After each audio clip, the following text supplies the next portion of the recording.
Okay, hello, eighth graders. Happy New Year to you all. Posting our first video, and sorry it was a long time coming. The holidays, I'm sure, have been busy for you as it has been for us. But we do want to stick to our promises and post some videos to support you through your reading. All right, the first video is going to start on page 34 because I think this is an important moment when if you've read up, you already know this is when the house is burned down and the old woman is in it.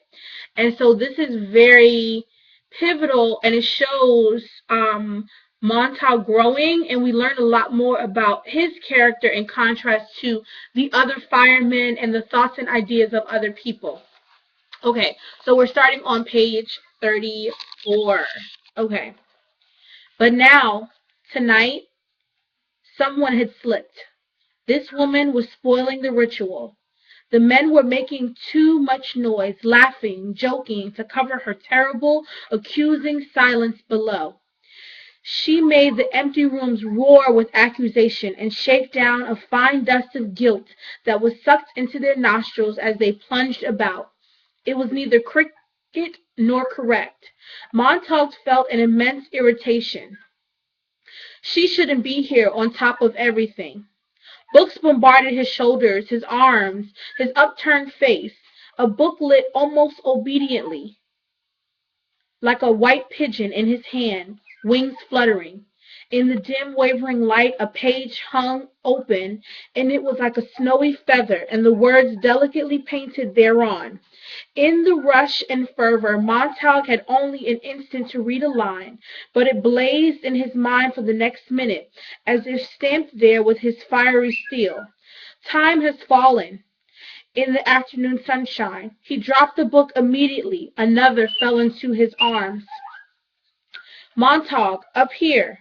Montauk's hand closed like a mouth, crushed the book with wild devotion, with an insanity of mindlessness to his chest. The men above were hurling shovels full of magazines into the dusty air. They felt like slaughtered birds, and the woman stood below like a small girl among the bodies.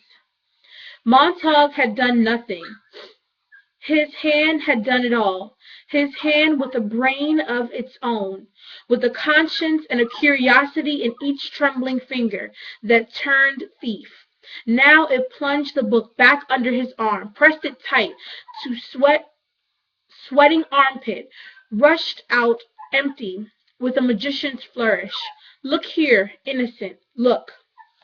He gazed, shaken, at the white hand. He held it way out as if he were far-sighted. He held it close as if he were blind. Montauk, he jerked about. Don't stand there, idiot.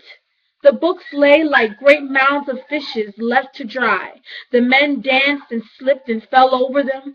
Tiles glittered, their golden eyes falling gone. Kerosene. They pumped the cold fluid from the numeraled 451 tanks strapped with their shoulders. They coated each book. They pumped rooms full of it. They hurried downstairs, Montauk staggering after them in the kerosene fumes. Come on, woman! The woman knelt among the books, touching the drenched leather and cardboard, reading the gilt titles with her fingers. With her eyes accused Montauk.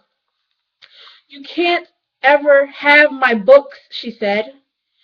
You know the law, said Beatty. Where's your common sense? None of those books agree with each other. You've been locked up here for years with a regular damn Tower of Babel. Snap out of it. The people in those books never lived. Come on. She shook her head.